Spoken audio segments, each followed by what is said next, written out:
paligo muna tayo ng dogs. Ng dog pala, dog. Isa lang pala yung aking aso. Yung aking naampon na aso. Si Whitey.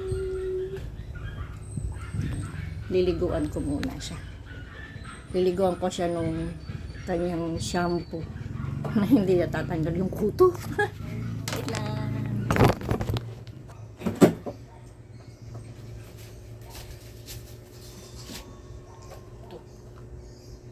Shampoo niya.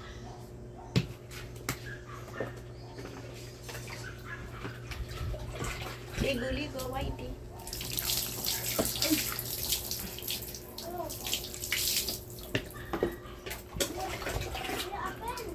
Mabait siya liguan.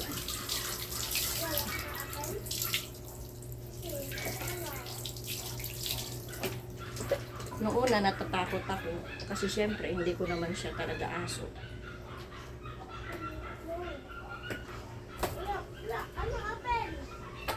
Nung tinry ko naman, okay naman siya. Kaya, ayan, lagi ko na siya niliguan. Ganto nasa kasi siya kalaki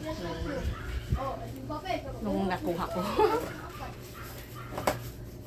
Nakikain lang to eh. Hindi na umalis. Hindi dito. Kaya takot ako sa kanya nung una. Kasi syempre, hindi ko siya masyado pinila. Eh, baka ako'y kabebe. Di ba, Whitey? Yung namatay kong isang ampon, malaki na din nung makuha ko siya. Kaso lang namatay na siya.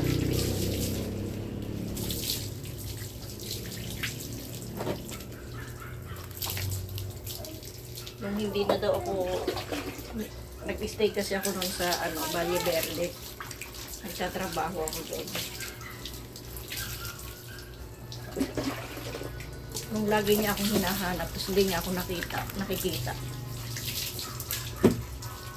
Sabi ng tatay ko, tinabangan daw pagkain. Kaya kawawa. Sa pabi.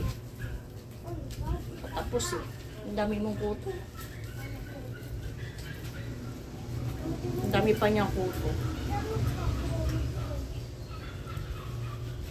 Need ko pa siya talaga bilhin ng gamot. Ayun o, dami niya o. Ayun o. Hindi siya namamatay. Yung malalaki na wala na, nakuha ko na. Pugas dede. Pugas dede. Diba? Bait siya.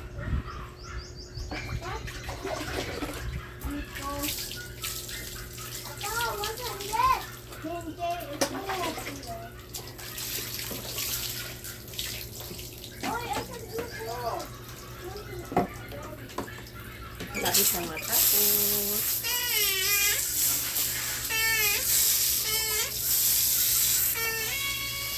Ay, yan. Panggal. Lagot. Sira. Ah. Wait lang.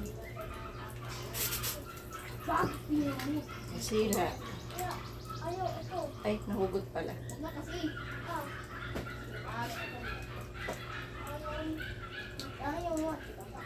Yun lang, hindi ko makabit.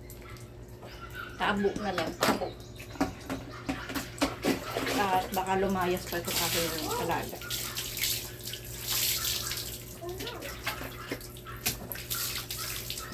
Balik ka, hindi panbandawan yung wet. Buntot.